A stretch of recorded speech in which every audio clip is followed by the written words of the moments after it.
10 ఏళ్ల కింద కరెంటు ఊకూకే పోతుండేనోలా. అప్పుడు కరెంటు పోతే కాదు ఉంటే వార్త అన్నట్టే ఉండే.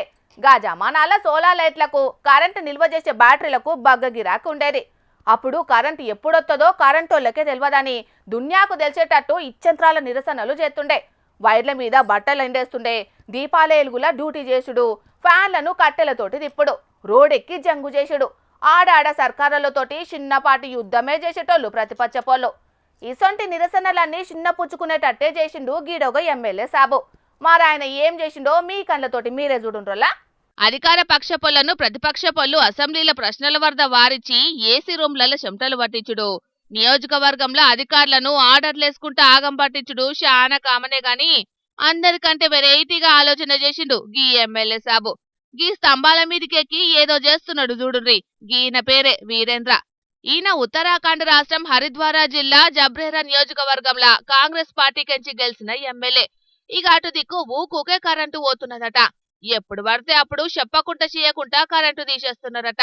రోజుల 8 గంటల దాకా కరెంటు పోతున్నదట. కరెంటోళ్ళకి ఎంత చెప్పినా ఇంతలేరని అగ్గి మీద గుగ్గిలమైండు సారు.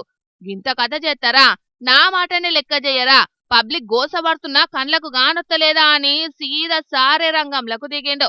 ఫాలోవర్లను ఎంపటేసుకొని గల్లీ గల్లీకి తిరుగుకుంటా స్తంభాల మీద దండయాత్ర చేసిండు. కరెంటు శాఖ పెద్ద ఆఫీసర్ల ఇండ్లకు కరెంటు పోకుండా వైర్లు 7 కాడికి కత్తరించి వారేసిండు. పెద్ద సార్ల ఇంటింటికి తిరుగుకుంటా కనెక్షన్లు కత్తరించి చీకట్ల ఉండేటట్టు చేసిండు. గంటసేపు ఇంట్లో కరెంటు లేకుంటే ఎట్లుంటుందో తెలియాలనుకుంటా ఈ కథ ఒప్పు చేసిండు.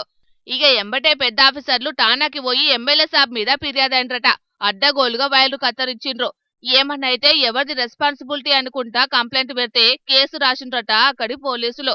మరి అటు దిక్కు కరెంటు కష్టాలు ఎన్నడూ తక్కువైతాయో గాని ఇసొంటి ఇచ్చంత్రాల నిరసన నెవర్ బిఫోర్ ఎవర్ ఆఫ్టర్ అనుకుంటా ఎమ్మెల్యే వీరేంద్రను తారీఫ్ చేస్తాండ్రు ఆ నియోజకవర్గం పబ్లిక్. మా కష్టాలు తెలిసిన మనిషి అనుకుంటా మెచ్చుకోవట్టిండ్రు.